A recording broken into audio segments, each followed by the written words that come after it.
What's up, y'all? So I have begun the task of trying to get these tanks together.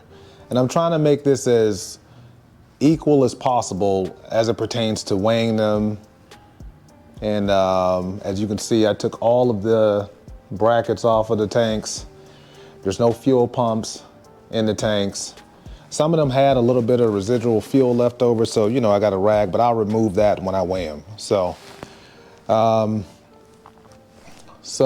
we're gonna begin it soon. But first things first, so I have an Ionemoto, like I said in my teaser. Ionemoto, stock tank, Montgomery tank, kamikaze tank. And then the motor fix is currently on a bike, so I couldn't do it. But I've Googled everything, all fuel capacity, how much they're supposed to weigh, on their websites and stuff. But I don't have to really go through the weights because I have the tanks in front of me, so I'm just gonna weigh them. However, for motor fix, I will just tell you the weights that's online, so, because I don't have it, like I said. That's really it. So let's see, how much do these things weigh? You about to check it out? Okay, first things first, we're gonna do the stock tank because why not? Might as well do the stock tank first because this will probably be the heaviest. If you're involved in trying to lighten up your Busa or something like that, and you're just trying to figure out the options, which is very expensive, this is the easiest way to do it because the tank is one of the heaviest things on the bike. Okay, so the tank just assuming this is a Gen 2 tank. I don't have a Gen 3 tank. I do, but I didn't want to take it off. You can just basically see, like, this is 15 pounds. Assuming you have a Gen 1, Gen 2, Gen 3, they're gonna be around the same without the pump. I believe when I weighed this with the pump in it, it was, 17 pounds, 18 pounds, or something like that. So, but that's that. So stock tank is moving around a little bit, but again, OEM tank, 15 pounds, so I can remove this. So what happens if you spend the money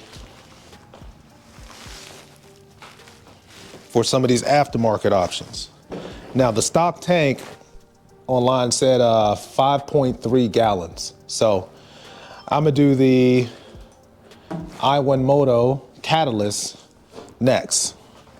And this one is about, I think it said 1.5. I think it's like 2 gallons if you look at it. So Ionemoto, 2 gallons. And actually, you can see it's pretty big. It's a nice size. So 2 gallons, 7.3 pounds. So, I don't know. That's what, almost half the size of the stock tank.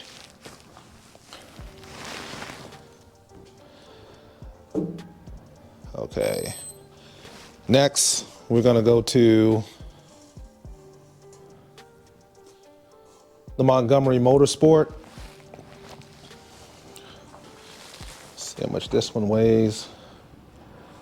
And I believe this one is 1.5 gallons.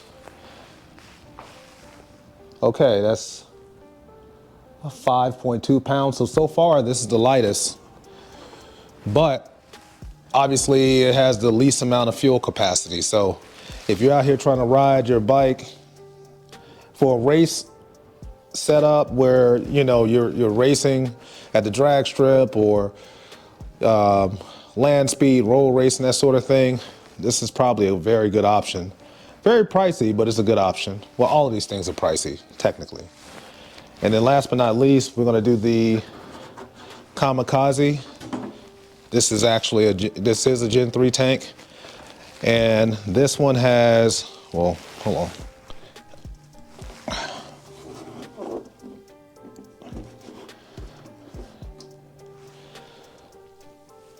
Now this one has 3.2 or 3.3 online, but 3.2 gallon.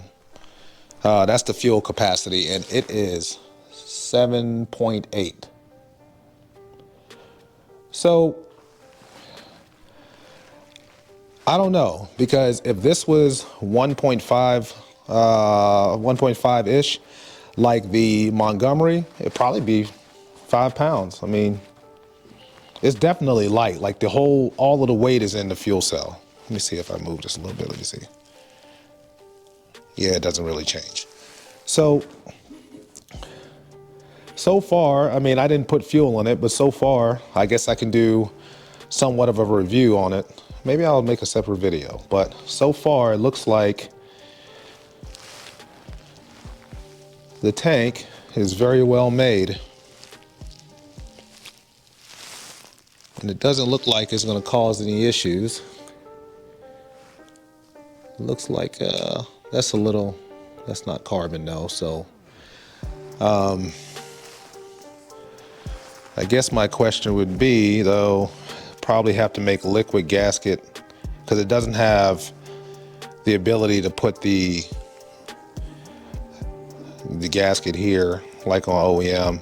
And also, this is not really that smooth, so I'd assume I have to but I think for the amount, and honestly, I'm not even gonna put a fuel pump in this thing. It'll probably be blocked off with external fuel pump and all of this. The system would be external, so I think overall, this is a pretty nice tank, and the finish is pretty good too. Now I don't know if I'm ending up painting this thing, but looks like it has one of those vented fuel caps on it. So I don't know, for 7 pounds versus, the OEM that's what, 15? Again, that's half the weight, and still you get enough fuel capacity to run amok in the streets or on a strip or land speed or whatever you feel like doing. So I got to give Kamikaze their props. So far, looks damn good. Okay, so now that I did that, I'm going to show you how each one of the tanks, excluding the OEM tank, because you can just Google that, but how each one of the tanks look on the bike, and then you can see the clearance at the bottom of the tank, because that's kind of important, at least for me. If you're trying to run accessories and stuff like that, or such as if you're putting a nitrous bottle down there, or solenoids, or whatever your build may be, you might need some space under that tank. And so I believe that some of the tanks, especially like the Kamikaze, how, yeah, you get 3 gallons, but the Kamikaze, the fuel cell kind of sits a little bit lower, which means you'll have less space technically. But anyways, let's take a look at how they look. So we're gonna start off with the Ionemoto.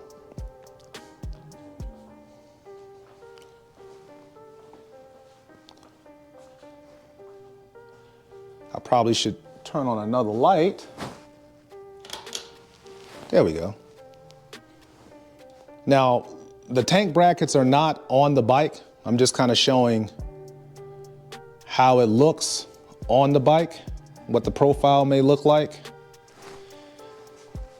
It's probably a little bit extra, but, and then let's see if the tank bracket was on the bike and you had accessories. That's a good amount of space that's sitting up under there.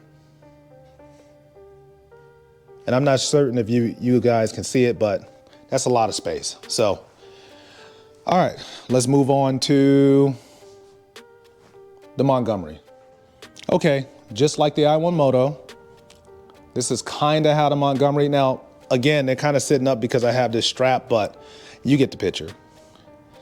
And then we can kind of look up under here. If the bracket was on, it would sit somewhat like this. And then you can see the amount. I got a rag in there because of fuel, but you can see all of the amount of space that you would have under here, which is a pretty good amount. Even if it sat like this, you have, with a low pro crankcase breather, you would definitely have a lot of space with this one.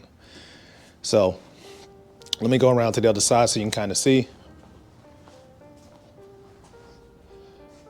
And that's the profile of the tank. Again, it's not sitting like it's supposed to 100%, but you guys get the gist. Okay, not gonna do OEM, I'm gonna move on to the Kamikaze. Okay, so here's the Kamikaze. Now, as you can notice, it's sitting a little bit higher.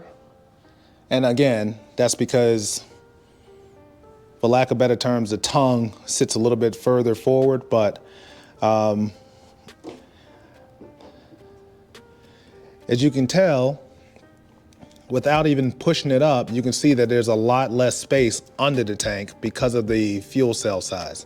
You still have space down in there, but that's something that you may want to consider depending upon what your build is, especially when running extra accessories, external fuel systems, that sort of thing.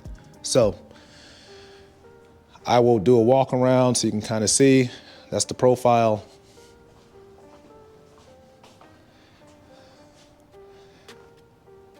It's kind of the profile.